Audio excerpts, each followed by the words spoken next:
Hi and welcome along to DR Sports. It's time to take a look back at the weekend. We've had a great weekend of football. I'm smiling. And my partner here, Fuad, he's smiling as well because Tottenham had a good day yesterday as well. But we're going to be getting into those games. Lots of things to talk about. The FA Cup weekend. We know who's going to be playing who now. It was just a good weekend of sport. Thanks to everybody who checked out the F1 yesterday. We had a great watch along here for the F1. That was dramatic. But in the week of football, weekend of football, there was some really good stuff going on and some really good games. We've got a poll, by the way, that's going on DR Sports. Who's going to get into the top four? Who do you think is going to make the top four? Want to hear from you guys about that. Should we start with that? Should we start with your game? Yeah, we can. I don't mind. Should we start with the FA? Well, let's start with your game. Let's start with your game because you know he's got a big smile on his face. It was a pivotal game. Playing against West Ham. West Ham also, of course, going for the top four, and Spurs running out 3-1 winners. Very, very big win for Antonio Conte and Spurs, and very, very important win as well. What did you make of it? Good game, to be honest. Very good game. And one of those games where, as you said, it was almost a must-win, a six-pointer, if you like, because I feel like now we're getting to that kind of crunch time of the season. These types of games are now six-pointers and taking points off the teams in and around you. West Ham, who've got 120 minutes in their legs after, obviously, the high of their midweek Europa League.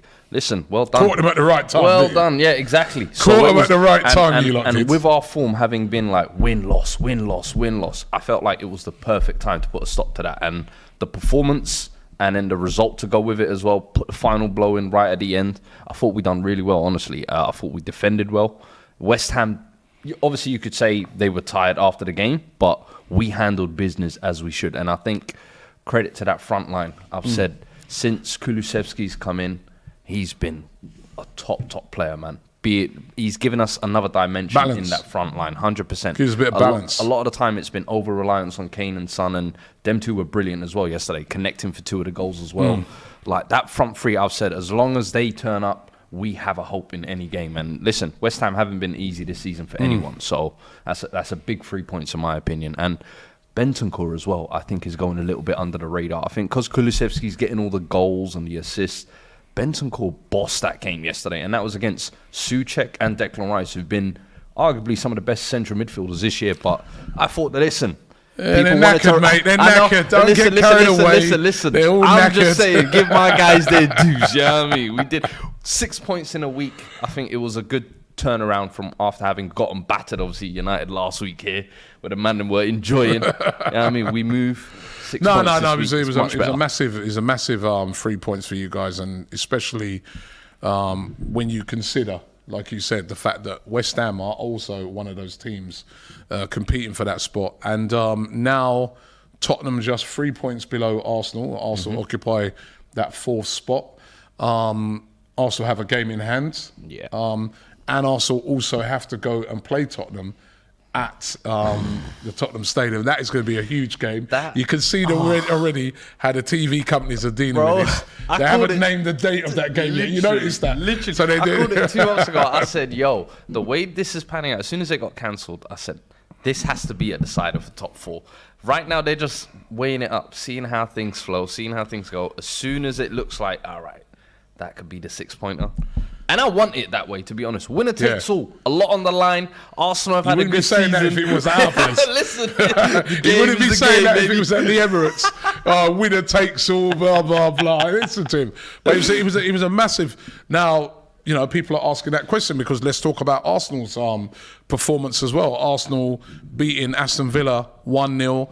The first game of the weekend. Now, it was a tricky game. I think every one of the opposition fans in Manchester United, in Tottenham, West Ham, you know, they're all looking at that fixture and they're thinking, this could be the banana skin. This is the one where I feel that this is Arsenal going to slip up. You're up against Villa. They've been playing well. Coutinho, you know, all these star players that they got. Watkins, they got a very good side, by the way. But Arsenal went there, and I thought Arsenal bossed it. The first half, Arsenal were brilliant. Should have scored more than one goal. Saka was absolutely all over Ashley Young. I felt sorry for Ashley Young at times. Second half, Arsenal sort of managed the game. Villa came back into it kind of towards the end, but it was a very, very good win by Arsenal, and they're playing very good football at the moment, Arsenal. And I think that's, for me as an Arsenal fan, that's the thing that I'm looking at most. I'm like, whoever's going to get into that top 4 spot, you can't just be relying on people around you dropping points, because that ain't necessarily going to happen. You've got to do your own business. And I think the way Arsenal are playing, there's a lot of confidence in, amongst the fans and with the Arsenal team that they can get into that top 4 by their performances. And that was a big one, I felt, beating Aston Villa. I think, listen, even as a Spurs fan, I've got to give Arsenal fans and Arsenal as a team their dues this season, because I think that's the one thing first half of the season that allowed them to get in this position anyway, was beating the teams that they should be beating. Previous season, I always felt like that's where maybe it would have been a banana peel, or they would have dropped a point, and Arsenal this season have found a way to get rid of that. And Arteta, I give him his credit. When he saw towards the end of the game as well that, all right, you know what? We've got our goal, 1-0 down. We're going to keep the clean sheet, 5-3-2, whatever it was, we're going to lock it off. So even if it's boring, 1-0 Arsenal, it don't matter. You're getting the points on the board, and it's making It's all about 3 points. It doesn't matter. There are big moments and spells in games where Arsenal are playing good football again. Yeah. And I'll be honest with you, for a fan base that's been, I would say, fractured for what, maybe the last 6 or 7 years since Champions League football's gone, I think this is the first season where I can look at Arsenal fans and say, yo, they're actually in unison. The stadium atmosphere looks crazy, and everyone seems like they're pulling in the same direction. They're all pulling in the same direction. I think the fans really believe in this team. And I said this a few weeks ago. The fans like the team. I actually looked at. I was looking at a graphic yesterday that I'd done. This must probably about 2 years ago, a year and a half ago. No, about 2 years ago, of Arsenal's team. And the only players that are still in that team from them was Kieran Tierney, I think Rob Holding, and who else was it? I think it was maybe Lacazette. And everybody else is gone. There's no more Bellerins, Mustafis, all these sort of... Xhaka's still there as well. But the majority of that team that was underperforming for so long are gone. And then what Arsenal have done now, they've got all these young... fresh players, but you really get behind these guys. Do you know what it is, though? You're saying get behind, but let's be honest, a lot of them have also proved Arsenal fans wrong. I remember when Odegaard got signed, a lot of fans were calling for Maddison, maybe. We should have spent the money on him. It was like when White came in, can he really fill that role? Tomiyasu, who is he? Ramsdale, he's not good enough. And all those guys, I think, on top of proving Arsenal fans wrong, that's what's also won them over. And then you add into the sprinkles of the Hale End boys turning up. It's like, yo, do you know what? We really might have kind of a unit going forward here. And that's what I said. I think now for the next 3 or 4 years, Arteta really has that kind of core he can build on. And if he can add that 9, listen, we need to start being concerned. But one thing... That 9 that we had, by the way, scored another 2 goals for Barcelona over the weekend as Barcelona absolutely routed Real Madrid. Aubameyang scored, I think it's 9 in 9 now. Since he's been there, wow. Xavi, Barcelona manager, said it was like a gift from heaven, getting him. Yeah. But listen, we can't even moan about it as Arsenal fans, because the thing is, it looks like it's worked out best for both parties. Because obviously there was a problem with him and Arsenal and him and Arteta. And he's gone and we're flourishing. And he's flourishing. So it's worked out best for both parties. And I remember I spoke to him when he left and I said, listen... the Arsenal fans are still going to hold you in good esteem. And I think you're going to do really well at Barcelona. And he's tearing it up at Barcelona. But you are right. I think in the summer, if we could add a striker to it, Arsenal can be a team next season. I think especially if you qualify for Champions League as well, you need that little bit of killer to add to that team, definitely. I feel like. But who's going to make it? That's what we want to find out from you guys. Let me look at the poll at the moment. At the moment, 64%, I didn't think it'd be that wide, are saying Arsenal, 27% Tottenham, only 7% saying Man United and 1% for West Ham. Even United fans don't believe it. Only 7%. Now, they're only 4 points off. What do you think? Listen, you look at United, they've been kind of a mishmash the whole season. I think even Spurs, who've been really up and down this season, have had moments where they're thinking, all right, maybe we have something, maybe there's a structure. At United, you're struggling to see that. And I think the bigger issue with them as well is where they've relied heavily on individual kind of talents to step up. Ronaldo, Bruno, Rashford. Those guys aren't even doing that anymore. Defensively, they're leaking. So you really don't know what you get from United from a week-to-week basis. So I can understand that lack of confidence in their team. But let's look at the top four, right? So you got Arsenal, played 28 games on 54 points. 3 points off them are Tottenham, played 29, 51 points. Only 3 points. And then Man United, only 4 points off it, played 29, 50 points. So 4 points off Arsenal. So why are so many people writing them off? You think it's just that? Their performances have been that bad? You look at their fixtures as well they've got coming up as well, though. They've got Liverpool, they've got Arsenal, they've got Chelsea in there as well.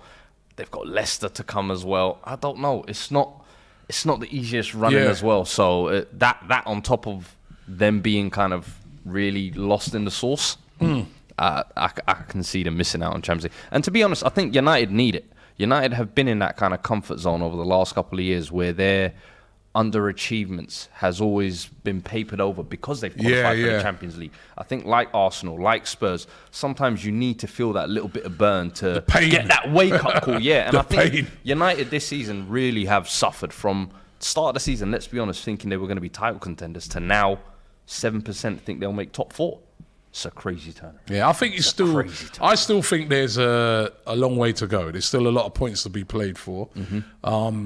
It could still go. It's exciting. It's exciting to see who's going to get the top four. Just like it's exciting to see who's going to win the title between Liverpool and Man City, and it's exciting to see who's going to go down. Leeds on Friday night with an unbelievable comeback against Wolves, 2-0 down. Everton picking up 3 points last minute as well, even though they got knocked out the FA Cup. Yeah, 2-0 down and came back, and so it's exciting to see who are going to get into those places. But let's touch on the FA Cup.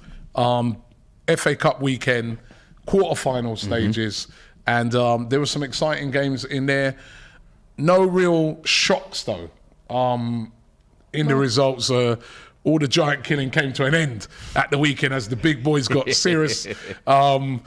Let's first, the first game I'm going to start with though was a really exciting game, and a team that's into the semi-finals in Crystal Palace. Crystal Palace beating Everton yesterday by 4-0, taking them apart. Listen, what's gone wrong with Everton? But also brilliant for Crystal Palace. They're into the semi-finals, and fantastic for Patrick Vieira.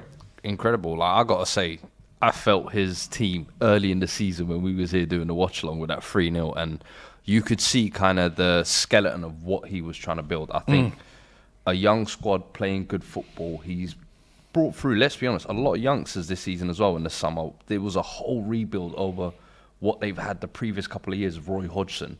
It looks a complete different team, and using the Mandem essentially playing good football. I think you got to give him massive credit. Semi-final of the FA Cup now, comfortably avoiding relegation.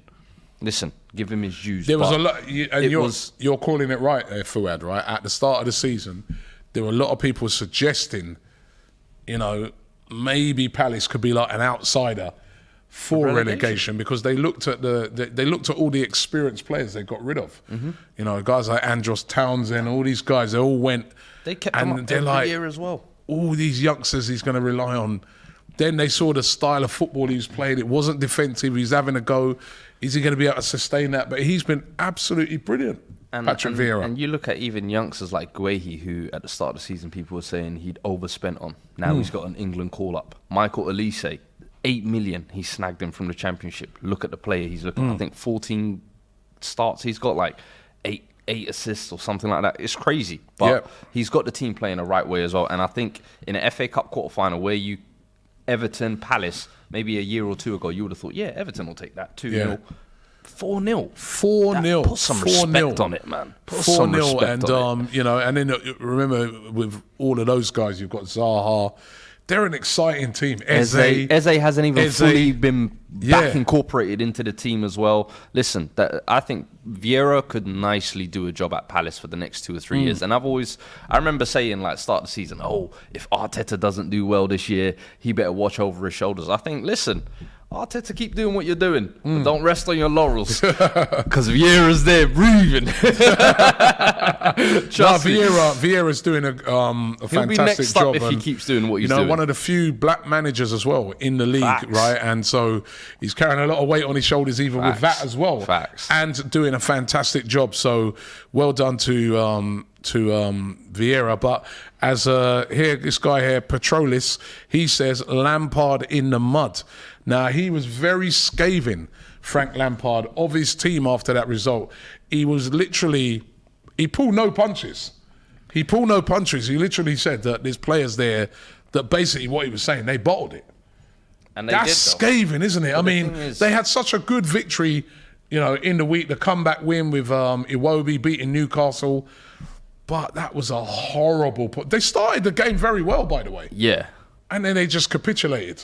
So here's the thing. I hear the character thing, but Lampard, I'm sorry, since he's come in, I don't think Everton have looked really any different from when Rafa Benitez was there. I think even maybe under Rafa Benitez, they looked a little bit more robust.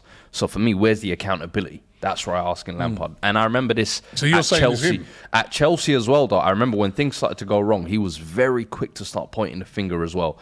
And I wonder if that's a deflection from his managerial ability, because let's not forget, this is a guy who essentially got fast-tracked in his career from Derby, where he was there from one season where people act like he did a job, but they went from 6th to 6th and then still didn't get promotion. Then he got fast-tracked to Chelsea, didn't quite achieve that, sat on the sidelines for a couple of months, and all of a sudden he was good enough to replace Rafa Benitez and save Everton in the situation they're in. I think this job was way too big for him. This required someone with an experienced head, I felt like, to save them. Everton is a big job, and they need a big turnaround. And listen, Lampard is way out of his depth, I think. And this game just highlighted it further for me. I mean, I'm sorry, is Vieira schooling him as well? Let's not act like this is Pep Guardiola schooling. This is also another new manager.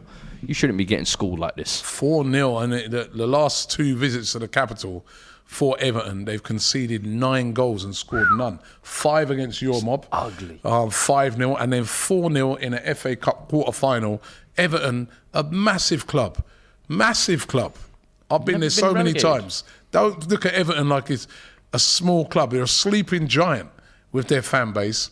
But Lampard at the moment, he's got a lot of issues. In the other semi-final there, Middlesbrough taking on Chelsea. There was all the controversy during the week with Chelsea wanting the game played behind closed doors and stuff for like morality that. Purposes. Yeah, and the Middlesbrough chairman was very scathing of Chelsea. Yeah. But they got the game played in the end, and it was Chelsea who came out on top, 2-0 winners.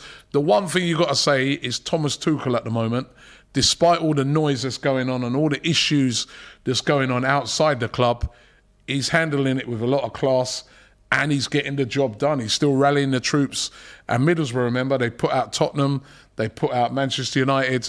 That was a tough place. They've been the giant killers. Yeah, they've been the giant killers. That was a tough place to go, but Chelsea turned them over pretty easily in the end. And listen, you hit the nail on the head there. We have to give Tuchel massive credit, because Chelsea, they're going through turmoil behind the scenes at the minute. And I think the way he's been churning out result after result, clean sheet as well, Lukaku getting a goal, Thiago Silva continuing his kind of... This guy that doesn't age or slow down, honestly. I really thought when he came over here, the Premier League was going to catch him out. The guy is supreme. We have to respect him at 37 to be doing what he's doing. And I know it's only Middlesbrough, but as you said, they've been the giant killers of whatever. Chelsea had to come here and do the business. This could have easily been another banana peel for them. And listen, Chelsea, again, are competing for another trophy. Do you know how mad that is? Because this is a season where we're saying, title race, they fell off. But some way, somehow, every season, even if they're having a down year, they'll get a Europa League. They'll get an FA Cup. And once again, they're in a semi-final. So they could do the double. Listen, it's crazy when you consider everything that's gone wrong at Chelsea this season, that they could somehow still leave the season with silverware. So you got to give Tuchel his dues. He's really showing himself to be a proper cup specialist. Yeah, Andrew Maximus says, finally credit for Chelsea. Right? And Andrew also says, the Don ain't been salty with Chelsea for once.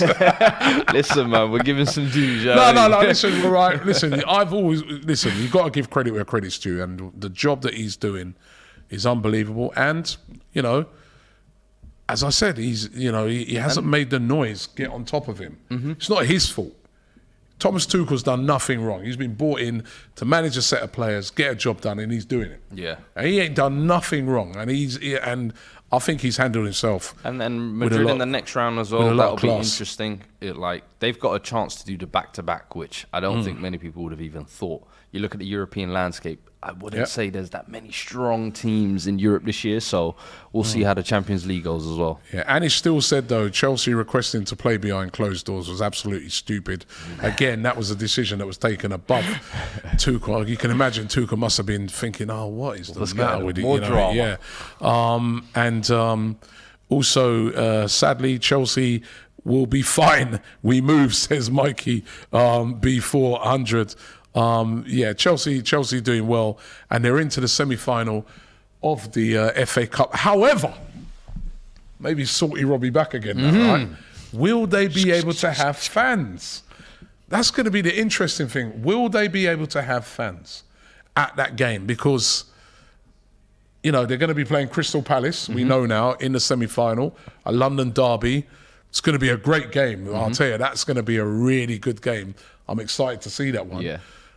But are the FA going to make it? That that would be an unfair advantage, wouldn't it? If half the stadium, or even more, is full of Crystal Palace fans. Because it's a neutral ground, I feel like no Chelsea fans, or just, what is it, like the season ticket holders, like say, their away ticket holders, about 600-700 Chelsea fans in one section. Surely that can't happen. Surely, I know the government are saying that they don't want no money to go to Abramovich, but couldn't they sell tickets to Chelsea fans and then leave it withhold in the money or something? Put it in like some bank or something like that. Keep the money or something, because I listen, right? Even though, right, I've been getting on Chelsea with a salt, the fans shouldn't suffer, should they? They should still be able to go and watch their club play. Yeah, I agree. I do think, especially with it being the FA Cup in a neutral ground as well, I think it just makes sense to go 50-50 or whatever the capacity split be. But to obviously, as a Spurs fan, I ain't mad at it, you know what I mean? But in all honesty, it is a bit harsh on fans. It doesn't seem fair to me. Listen, as I said, no matter what you think of Chelsea, no matter what you think have happened, it's not the fans. And the thing is, I don't know if they'll be able to get a sale done as quickly as they want, and especially with them saying they want to do more rigorous checks on the backgrounds of these owners and everything, and it's like now all of a sudden you want them to quick wash, get a sale done just so they can start selling tickets again. For me, I think from the tickets aspect, especially in the FA Cup, maybe I understand if it's a home game or away games or whatever. Away games, you only let the season ticket holders. Neutral ground, I'm sorry, it should be a 50-50 split in my opinion. Honestly, and how will that look when you're watching it on TV? That half the stadium, a sea of Palace fans and the other half empty. Yeah, and listen, if they give all the tickets to Palace, they could easily sell that out. Now that is an unfair advantage. But that might be what's going to happen? That's crazy. You'll end up just getting Palace fans selling it to Chelsea fans for triple. Or your tickets, come and get them. I want to get your guys' opinion on that, because it just doesn't. Surely they've got to sort this out.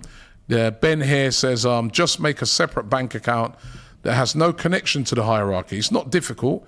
It's just silly now. I can't agree with him. I don't know why, they can't sort that out and so that the Chelsea fans will be able to go to the semi-final. But as things stand, Chelsea fans will not be able to go to that semi-final. It would just be Palace fans only.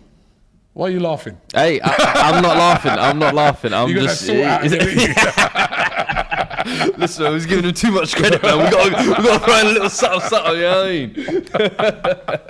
Right. The other semi-finals, Southampton versus Manchester City. They got back to 1-1 Southampton, and it was looking promising, but then they just got steamrolled. Man City doing what Man City do. 4-1 to Man City, convincing. And Southampton, by the way, soon as everybody starts talking them up, it always happens. Yeah. What is it? Don't get too high on Southampton. I feel like they are what they are. Let's be honest. They're a mid-table Premier League side. I think a lot of the players they've either signed from Championship, Armstrong, Shea Adams, Ward-Prowse, they're getting the most out of. They're not recruiting at the same level maybe they were 5 or 6 years ago. But listen, it's Man City. You ain't gonna stop that no matter what. Do you know what I mean? Yeah. But I do hear what you're saying. As soon as they start getting a bit of steam and they get 1 or 2 scalps, everyone goes, "Hey, Southampton ain't too bad, you know." And Southampton, all right, you know. What about Ralph Alson, who this club or that club, and then 9-0, 5-0, 4-1, but no. It's crazy. 4-1, and also Liverpool yesterday. Tough game for them. I thought Forrest. I was a little bit disappointed in how defensive Forrest were. I felt that when they played Arsenal, when they played, Leicester, they were defensive, but they were expansive as well. I think they didn't try it. They sat in too long. They respected Liverpool. Yeah, too much respect, almost. I think, for Liverpool. I can understand why, but Liverpool coming out of that 1-0 winners. Jota again with another big goal. How many goals is this? This is another really guy. He's underrated, I feel. His goal-scoring record has been unbelievable this season. I think, and he always scores big goals. A big goal the other night against Arsenal as well. Yeah, I think he gets his ratings, to be honest, but I don't think he's underrated. The thing is, I think he's had moments where he's gone missing this season as well. And the thing is, with the Liverpool line, they're so...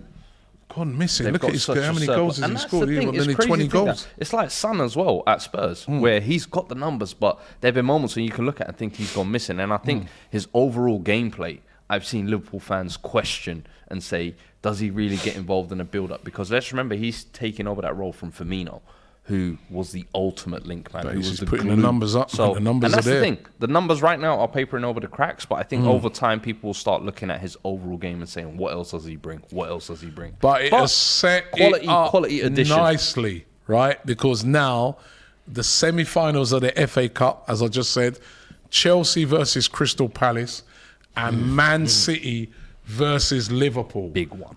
And they're literally going to be playing, because the week before that, they play each other in the league. Then they play each other in the FA Cup. So someone could get it back in blood. Someone might have to drop the points and then get it back in blood. That is a seriously good semi-final. Both of them.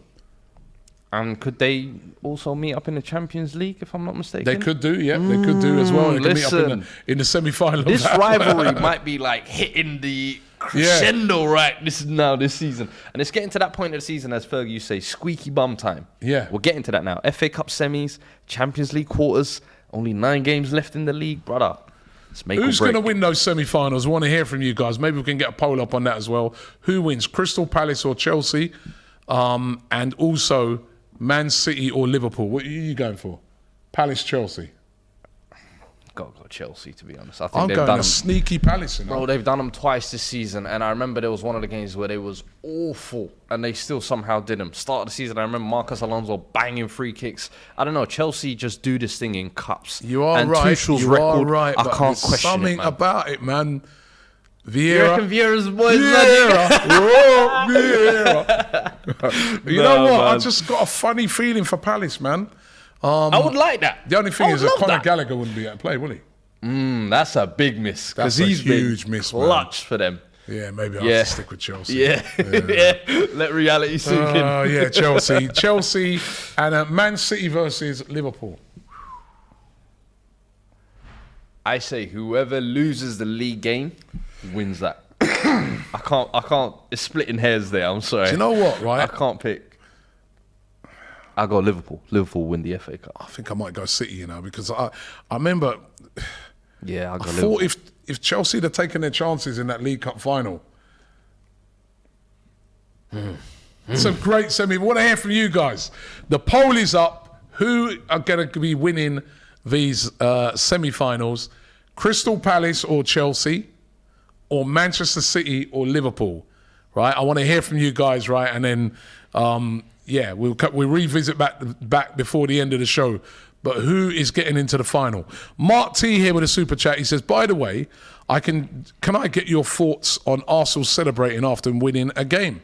A lot of players from other clubs are not happy. Like Ashley Young, Arsenal are fighting for the top 4. Why can't they celebrate? Now, thank you very much, Mark T. This thing's getting on my nerves now. It's getting on my nerves now, right?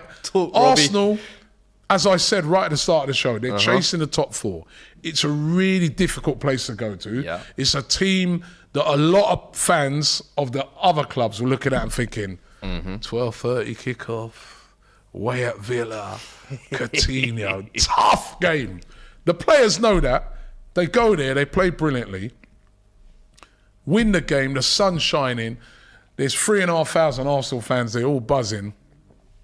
Why can't they celebrate? What's with this thing now? You know, I remember when Jurgen Klopp first came in at Liverpool.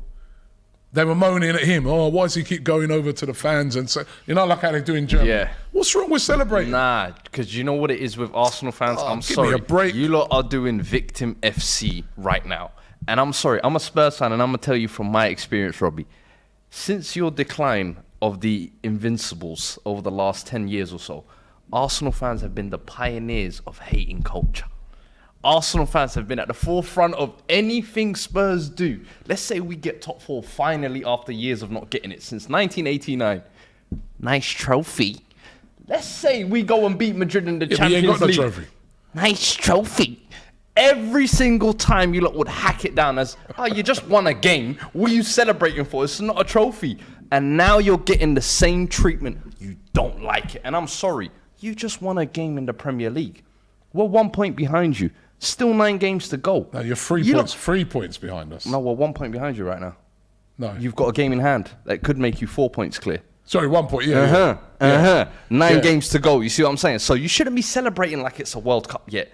The race ain't over. But you lot are. And that's what people are calling out. People are calling out the over celebration. Game by you can win game. A game. It's cool. It's called but it wasn't even like togetherness. a last minute rah. It was, it's called togetherness. It's called, you know what I mean, celebrating as a team. If you lot want to be miserable bastards after a game, if you lot want to be miserable and just tropes off, you know, we won. I mean, we're celebrating, man. Listen, we're going over to our fans and we're celebrating together. Okay. Those fans who's travelled all the way up to Birmingham on the weekend, 12:30 kickoff, woke up out of their bed at like 4 o'clock in the morning, getting trains, everything, getting up there. Why can't they celebrate with those fans? What's wrong with that? No issues. But when other teams have their moments, I don't care rain about on other their teams. parades. That's all I'm saying. I don't care about other teams. There's nothing wrong. There's nothing wrong. And what's wrong with Ashley Young? The only reason he was so salty is because he spent half of the game on his arse. Right? He said Saka giving him nightmares. Saka had him nightmares, man. You know what I mean? The man was running around like a spinning top. Yeah. He was dizzy after the game. It was a rough night. Right? So that's why he was so salty. Ashley Young, chill out. Wolves were the same thing. Why are they celebrating? But yet still, I see them celebrating in the same way. It's ridiculous, man. Just chill out, man. Here, Churiton says Fuad laughing because he don't know what the FA Cup semi-final is.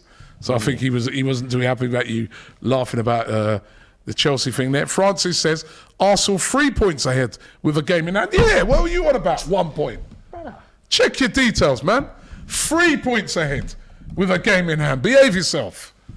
My bad. I had him there. You saved him. He thought, hold on, they're gaining on us. We're breathing. And there's another Arsenal fan here. He says, we've got super. Mikel Arteta, he knows exactly what we need. Tierney at the back, Gabby on the flank.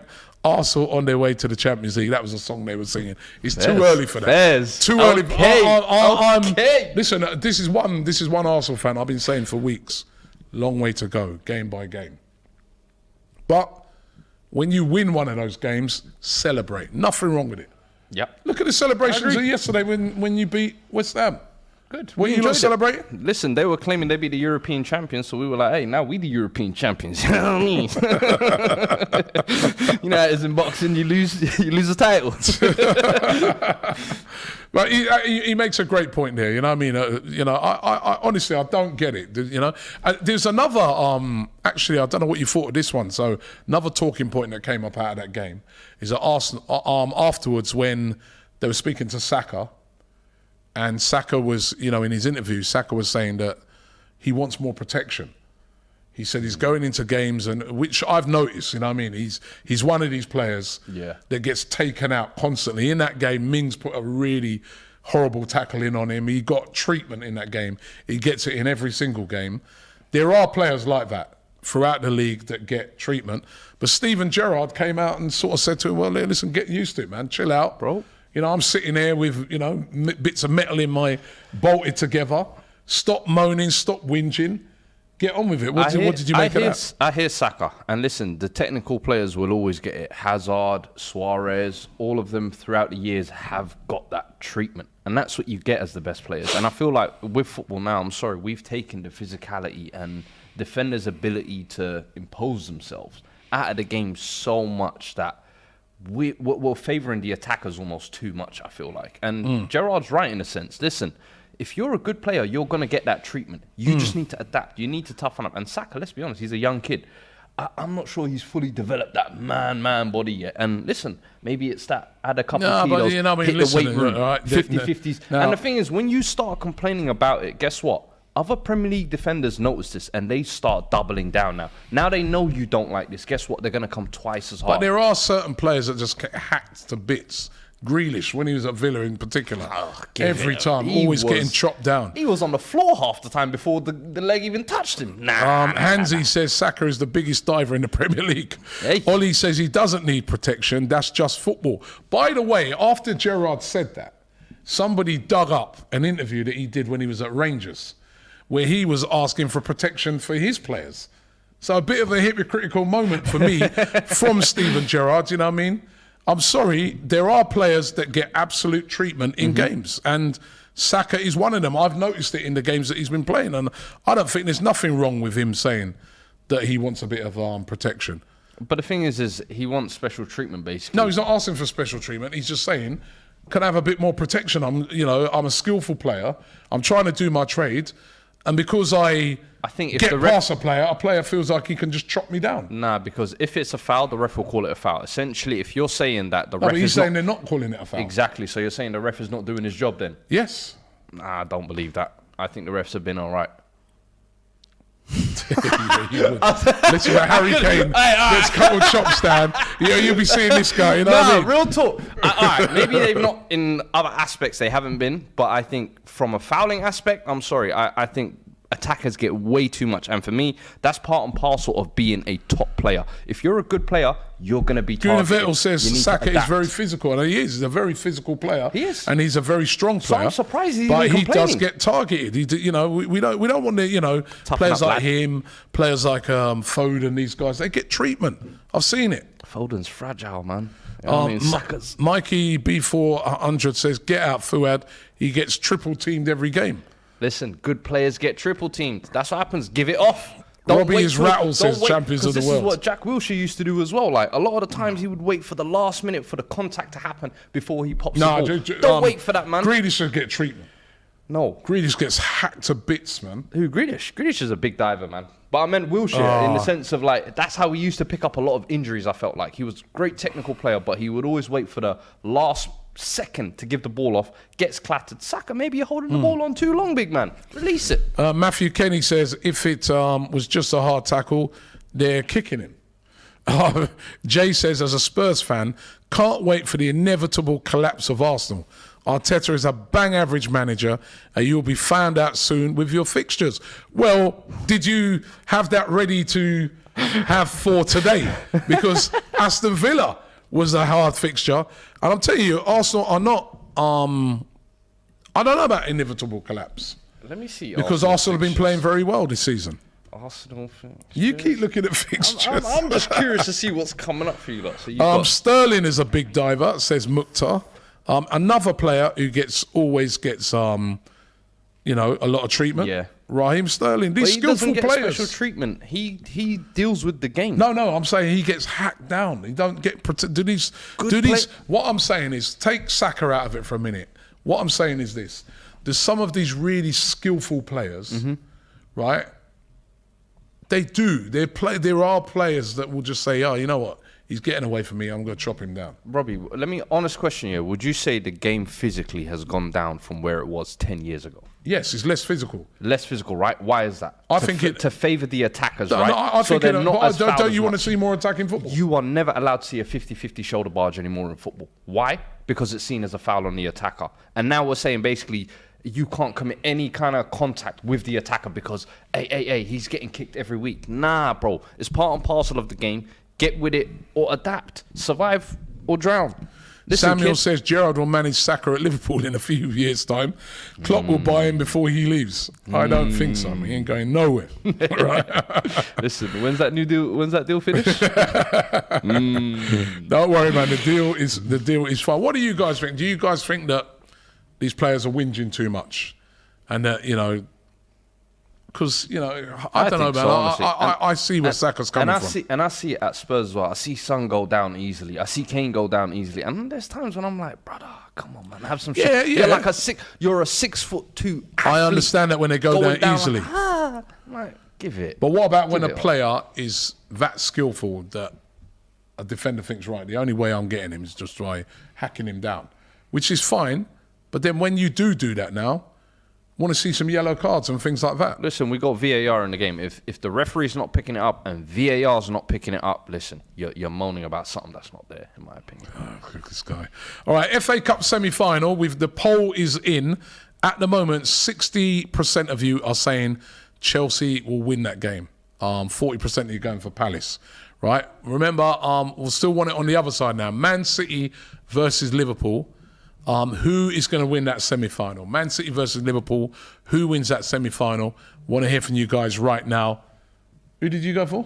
I want who? Man City, Liverpool. Yeah, I'm going Liverpool. I think Liverpool will just edge it. They got the Carabao. I feel like they've got the cup feel about them. They're trying to get some cups. I feel like over the last couple of years, that's the question. Liverpool, they've only got one league, one Champions League. This season, I think they want to add a little bit more stripes. They can win the quadruple, as many Liverpool fans have told me. They're going for the quadruple. Is that what they've been saying? City are going for the treble. That's what they said. Alex was sitting there the other day, and he said the quad is on. It definitely means more to Liverpool, I think, than it does to City.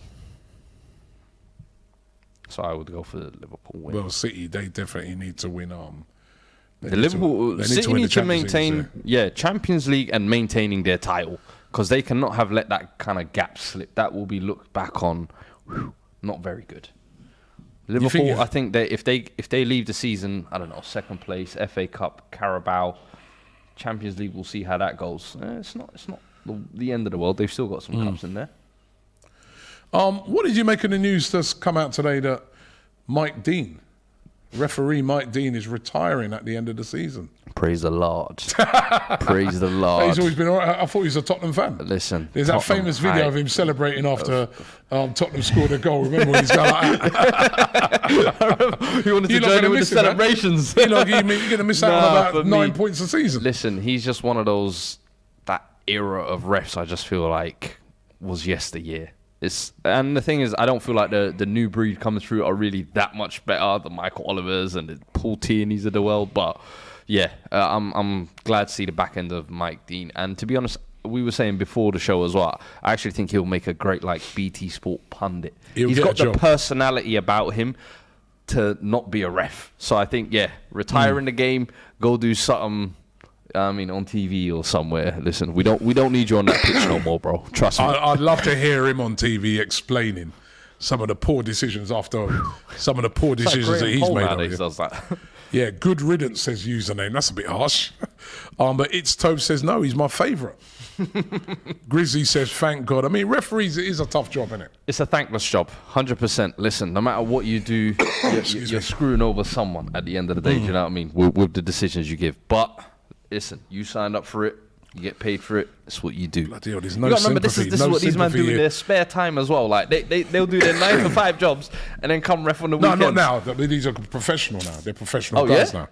Yeah. Once upon a time, I would be a physician. No, professional. Most are professional now. Fair play. See? Jonathan Lima says, good, Anthony Taylor needs to join him. A couple of them do. Best news I've heard all month, says Stevie Fraser. Get in. Jeez, you lot are harsh, man. No love for refs, You lot are harsh. You, man. Everyone's been I wonder if haunted they'll and do scarred. like a guard of honour for him in his last game. No way. No way. I'm not trying to see that. I'm Zulu sorry. Warrior says Mike Dean is a legend. Do you know what I think he could get? Do you know what I think when he retires, yeah? He might kind of get a little legendary status. You know why? Bro. He's the most famous referee in the Premier League, isn't he? No, Howard Webb. For me, No, I'm on about currently. Oh, currently, yeah. Currently, you could say, yeah. Mike Dean is the most famous referee in the Premier League. He's going to get loads of work with him. Man, he's not of the Pierluigi Collina standard. I'm sorry.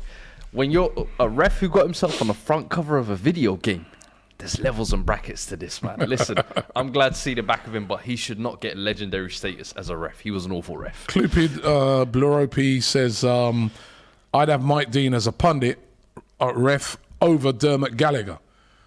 He does my head in, that Dermot Gallagher, man. You know what I mean? He was another shocking ref.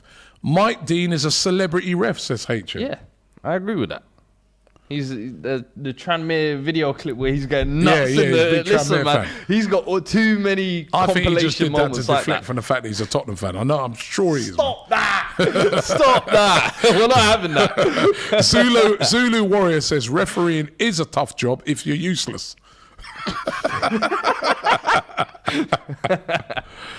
And ASG here,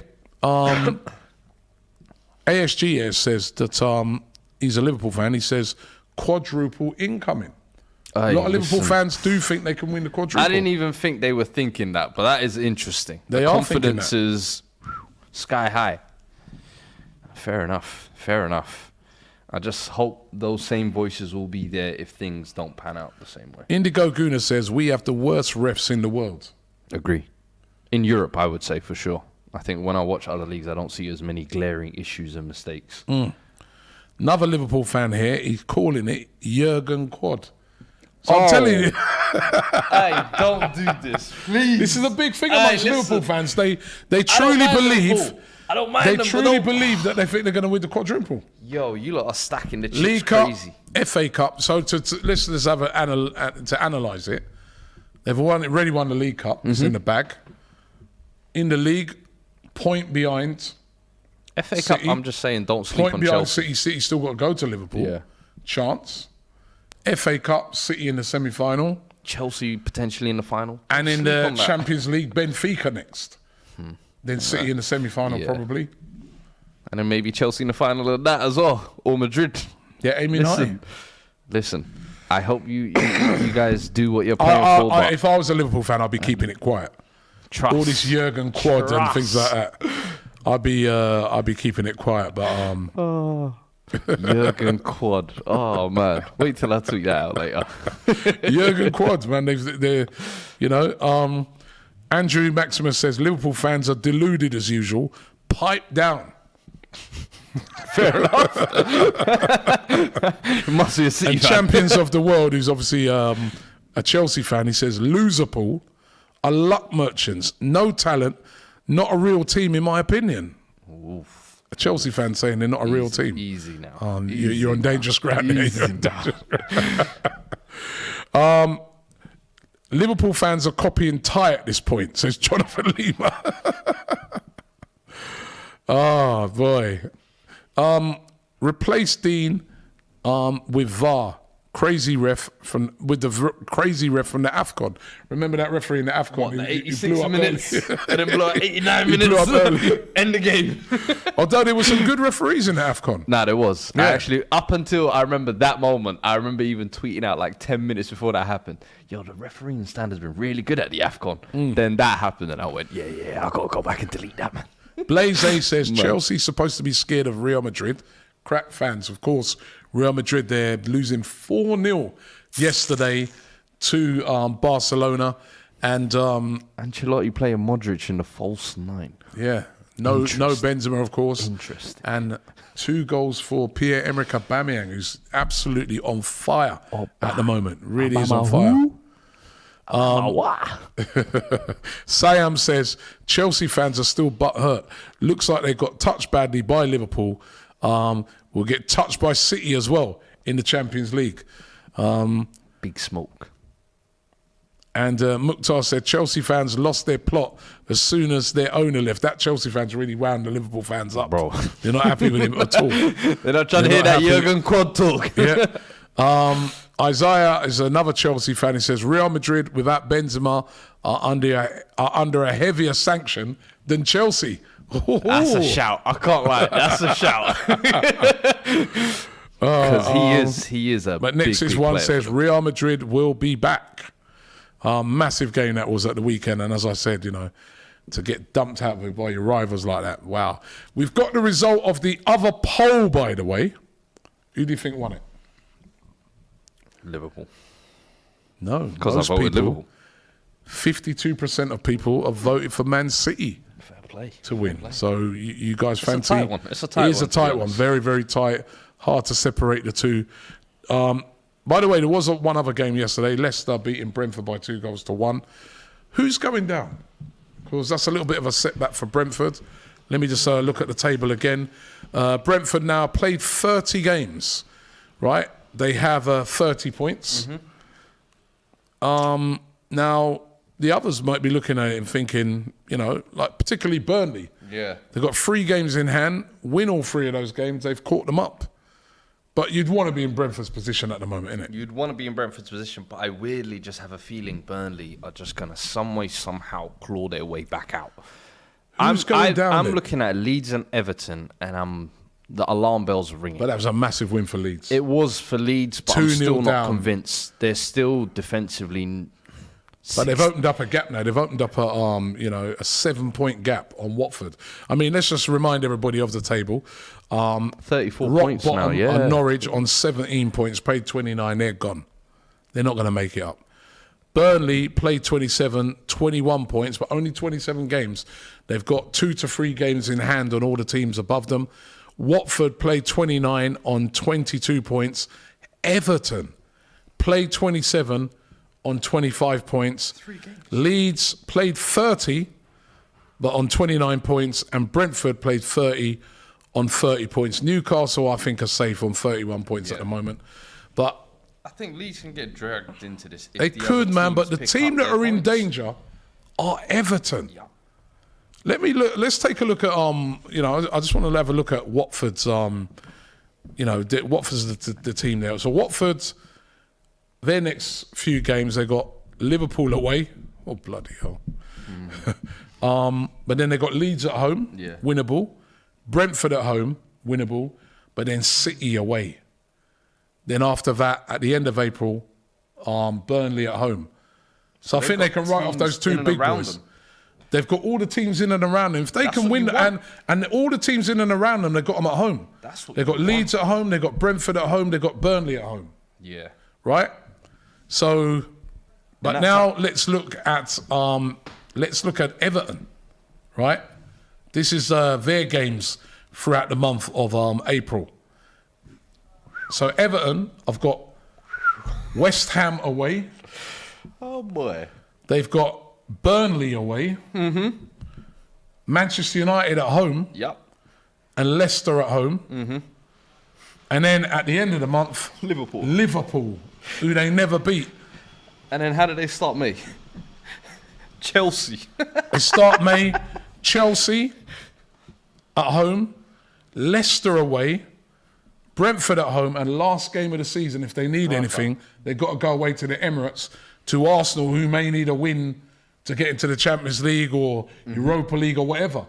That's a hard run-in. And do you know what? I feel like they need the relegation. Similar to like we were saying with United, they need to miss out on the Champions League to feel that burn.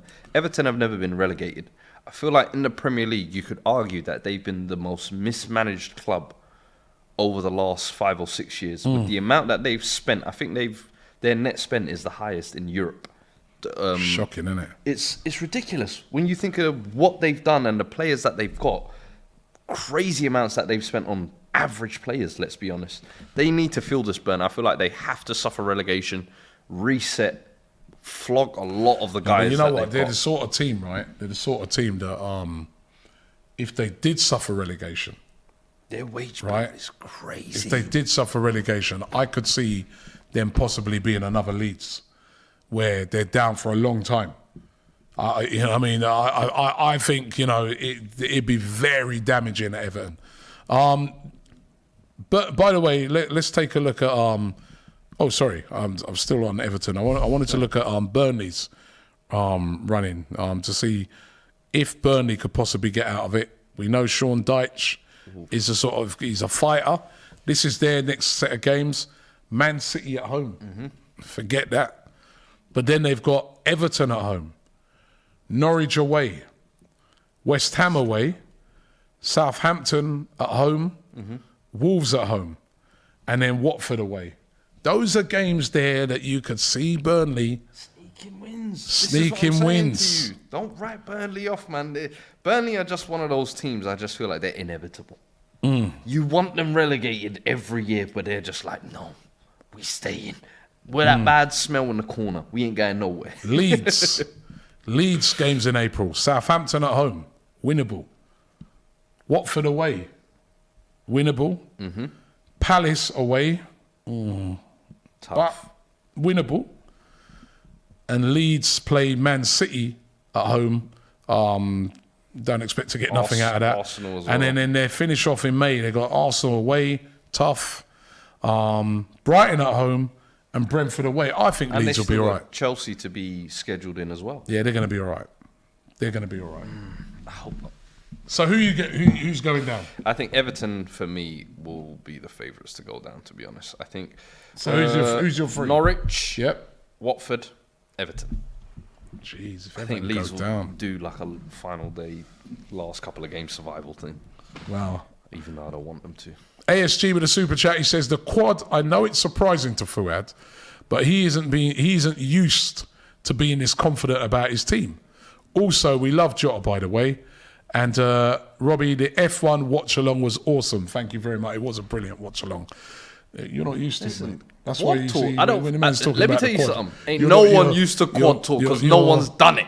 So stop that. You're not really Cut used that to out, it. yeah? Man's saying you're not used What's to his having name? it. ASG.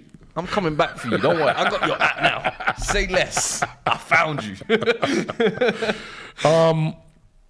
Jacob says Liverpool revenge Arsenal loss with Nottingham Forest. What Arsenal loss?